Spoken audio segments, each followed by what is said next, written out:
on a hillside near Bethlehem, sat a very young shepherd, playing a gay, happy tune on his little wooden pipe.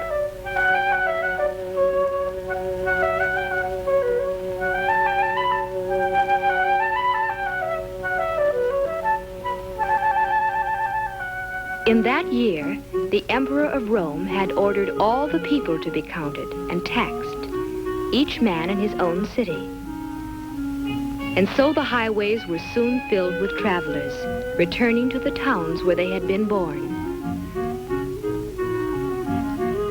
On the road were a carpenter called Joseph and his wife, Mary.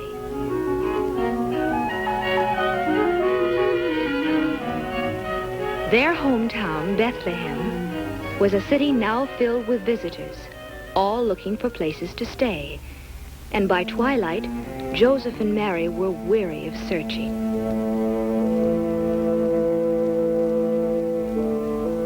They had tried to find shelter for the night, and while people with plenty of money to offer were taken care of, Joseph and Mary were always turned away. Each place they stopped seemed to be full. Again and again they were disappointed and had to move on. When they came to the owner of one of the last inns, they were told that it too was full.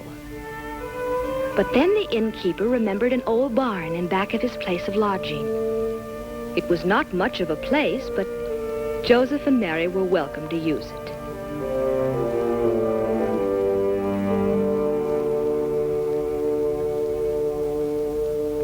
This was where they would stay for the night.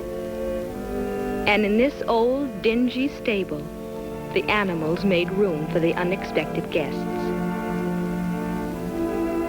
As Joseph made Mary comfortable and the weary tourists took their rest, night settled over Bethlehem.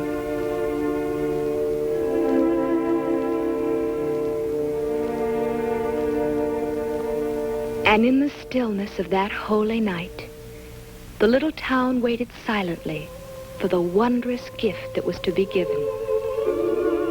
In the sky that night, in the sky above the sleeping city, a strange new star appeared, the Star of Bethlehem, telling of the birth of a great new king to be cradled in a manger.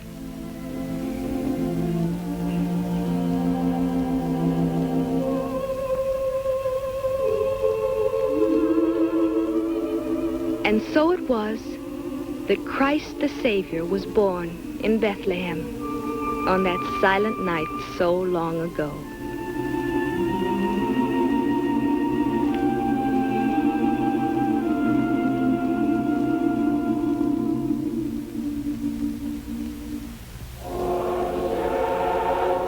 Nearby in the countryside, the shepherds were watching by their fires. Then, with the star, appeared a light, bright with the glory of angels, angels who sang to them of the birth of a king in a manger in Bethlehem.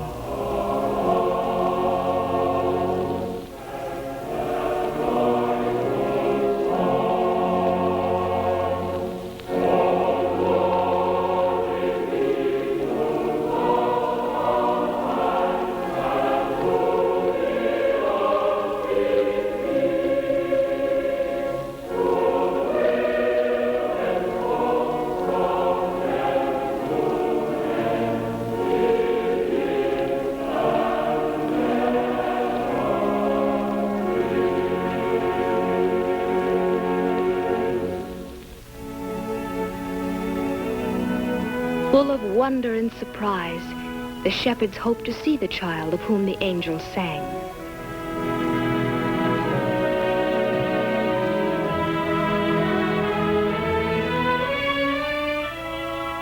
They gathered their sheep together and started toward the town. From the hilltop they could see the star, and beneath it they knew they would find the stable whose manger held the heavenly king.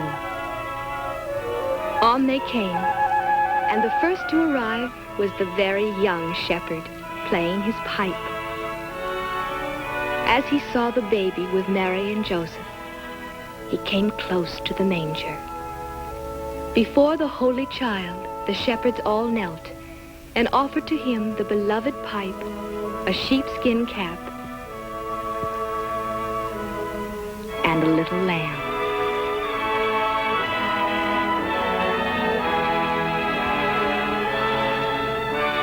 And when they had worshipped him, they would go to tell others of this wonderful thing that had happened.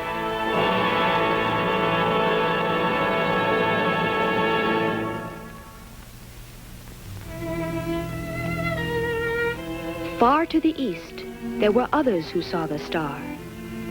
In Turkestan, a princely astronomer sat studying his instruments. And suddenly in the sky above, the new star shone.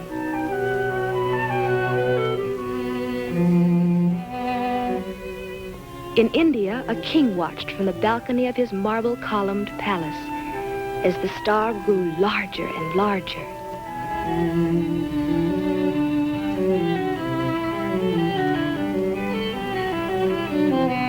And on the desert sands of Arabia, a ruler was gazing toward the heavens, seeing that same star as it told of the new king's birth.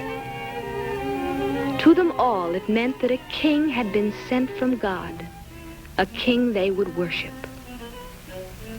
Each one set out to follow the star and to bring to the child a gift of love. The astronomer boarded his ship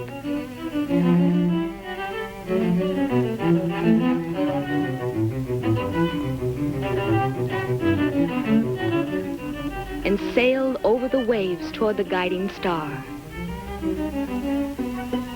The Indian ruler, on an elephant, moved toward the mountains as the star went before him.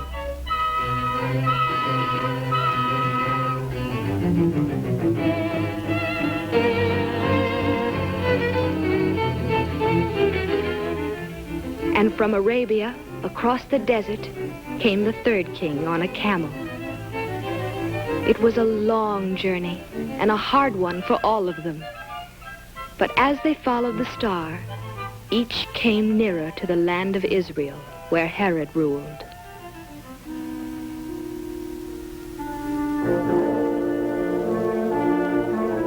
King Herod also saw the star and sent for his counselors. To Herod's advisors, the star fulfilled a prophecy that a king should be born in Bethlehem, in the land of Judah. And while the eastern kings continued their journey toward Jerusalem, Herod was disturbed by this unwelcome news.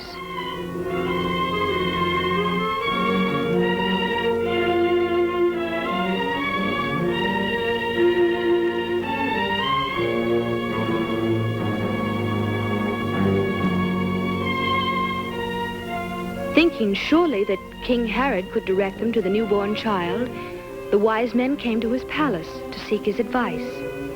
Perhaps they would find the babe there, in the palace.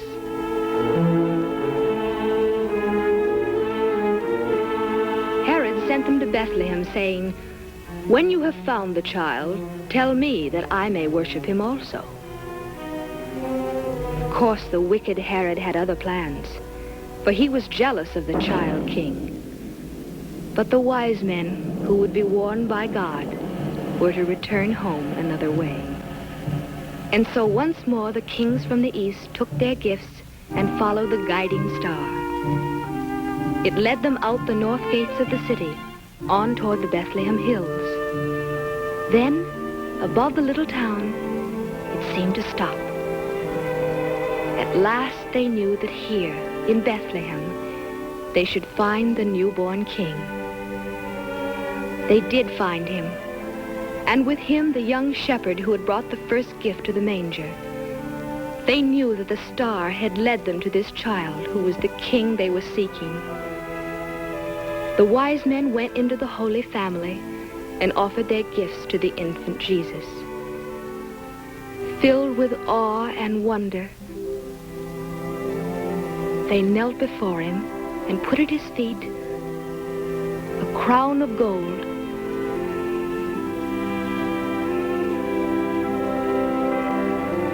a chest of frankincense,